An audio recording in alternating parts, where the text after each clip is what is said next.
Hi, and welcome back to Football Made Simple. It was a Clasico result that may have put the final nail in the coffin in the race for La Liga, as Barcelona snatched a 2-1 win against Madrid at the death. Let's not waste any time and get straight into the analysis, starting with Barca's tactics on the ball, before looking at how Ancelotti's adjustments almost won it for Real. Barcelona's plan, as always, was to begin short to allow their possession game to flourish, with Koundé and Christensen splitting either side of Ter Stegen, whilst Busquets and De Jong provided a double pivot to have further options, allowing Roberto to push higher up alongside the rest of the forwards. And initially, Real Madrid were actually quite aggressive in their press from the goal kick, with Valverde joining Benzema so that these two were perfectly positioned to press the centre-backs. At the same time, Modric and Camavinga would press the double pivot, with Kroos staying deeper on Roberto, who tended to be the highest of Barcelona's midfield three, whilst the rest of the defence could form somewhat of a back three. This shape forced Barcelona long much more often than they're accustomed to. Even in open play, Real Madrid could still be more aggressive in their press, and Modric was often the press trigger, springing forward from the midfield to press one centre-back whilst Benzema pressed the other. And crucially, in these situations, Modric pressed strategically, so that he wasn't leaving the passing lane open to Busquets, instead using his cover shadow to still cover the passing lane into Busquets. During these phases, Valverde could still be wider covering Balde, but to understand the Real pressing shape, we must first look closer at Barcelona's midfield.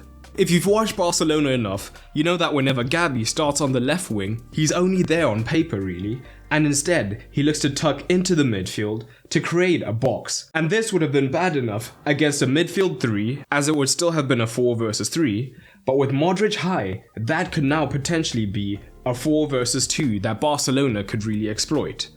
So instead of staying wide, what we saw was Valverde tucking right in to cover one of the pivots, often De Jong, because by covering this man here, if Xavi was still high, he would be inaccessible anyway. And Real Madrid were more willing to give Balde the space instead. So here we see just that, with Modric alongside Benzema and Valverde in this more tucked in position on De Jong. But in most cases in open play situations, Busquets would be the single pivot, with De Jong starting just off the left hand side. And in these cases, Modric's main role was to stay on Busquets to help slow down the build-up play by Barcelona. And here we could instead see Valverde be the man to press, again hoping to use his cover shadow. So effectively, Modric and Valverde's roles in the press were very interconnected. And this is in that same phase of play, but now Modric has moved deeper onto Busquets, and instead we see Valverde, who was deeper on De Jong, now pushing forward onto the centre-back. And defensively, in general, how Real Madrid dealt with this midfield overload, even when not pressing, was impressive. In the past, when Real Madrid have come up against Barcelona or any high-quality opposition, in the defensive phase, we have seen Valverde occupy the right wing-back position, temporarily shifting to a back 5 with a super narrow midfield 3 protecting the centre. But things were different today. Instead, what we saw in the defense was a very narrow but lopsided 4-5-1 in the defensive phase, with Valverde tucking right in and Vinicius could be in the midfield, but tended to stay slightly higher, ready for the transition. So with this super narrow midfield 4, and the defensive midfield looking to compact the space between the lines, they looked to make the men in the half spaces in Xavi and Roberto much less accessible. And when a pivot did get onto the ball, Real Madrid were not passive, and a man would spring forward, looking to apply pressure so that they didn't have the time to pick out those line-breaking passes. Although in the second half we did see Barcelona have more success with this. This job could be made easier at times because Xavi wouldn't always be dropping into more midfield regions. At times he was right up alongside Lewandowski so that it looked like a front 2. This would pass the defensive responsibility onto Militao instead, so the midfield had much less to worry about. Here we see just how narrow that Real Madrid midfield 4 is, and they're quite active, so as soon as Busquets received, Kroos is straight out to press him. What we did see though is that occasionally if Militao's attention was too tied up by Xavi, it could create a temporary gap in the backline, and Lewandowski and the on-rushing Roberto could then look to make runs beyond Militao especially facilitated by a potential 2 versus 1 against Rudiger, who had 2 men to watch. And we even see a little bit of this in Barca's first goal. Here we see Militao worried about Xavi, and both Lewandowski and Roberto will make the runs beyond. In the build-up to Barca's first, Militao is caught square on, keeping an eye on the midfielder, creating space for Lewandowski and Roberto to make runs. And on this occasion, Lewandowski is found behind Militao. But it was quite interesting how, because of this shape, Real Madrid were not too fussed how much time and space Balde got on the ball really. And it would have been interesting whether Alba had started to see if Ancelotti would have been willing to give the left back that much space. Balde didn't have his best game, completing none of his 7 aerial crosses and only having 1 key pass, but that 1 key pass, well, we'll touch on that shortly, because Ancelotti's tactics had a role to play in Barcelona's winner. One problem we did see though in Barcelona's midfield shape is that with Xavi and Roberto operating between the lines, though both are fine midfielders, the creativity wasn't at its highest, neither was the goal scoring threat from either of these men, which is something we have seen at times be a struggle for Barcelona's free 8s in general. And this may be something that Xavi wants to look at going forward. But another advantage we did see is that when Real were forced to defend wider, because of the left-hand side overload, this would create space for Rafinha to receive the switch to look for crosses or shots, which could be quite dangerous. And speaking of danger, Real Madrid looked dangerous on the break through the front 2 of Benzema and Vinicius. Rather than immediately looking to always play Vinicius in behind Araujo, who's quite quick himself, what we would see is Benzema use Vinicius's run almost as a shield, as a pocket of space would be created here where he could receive the ball, then drive up the pitch, looking to draw one of the men and find the perfect opportunity to then release Vinicius. But to know how Barca won it, we must know what Real Madrid were doing when they were in possession. When Real Madrid were in possession, Barcelona could also look to press at times, with Xavi coming in off the left-hand side. But despite Carvajal then having space, on the right-hand side, Xavi for the most part would be able to recover in time so that Carvajal couldn't make inroads.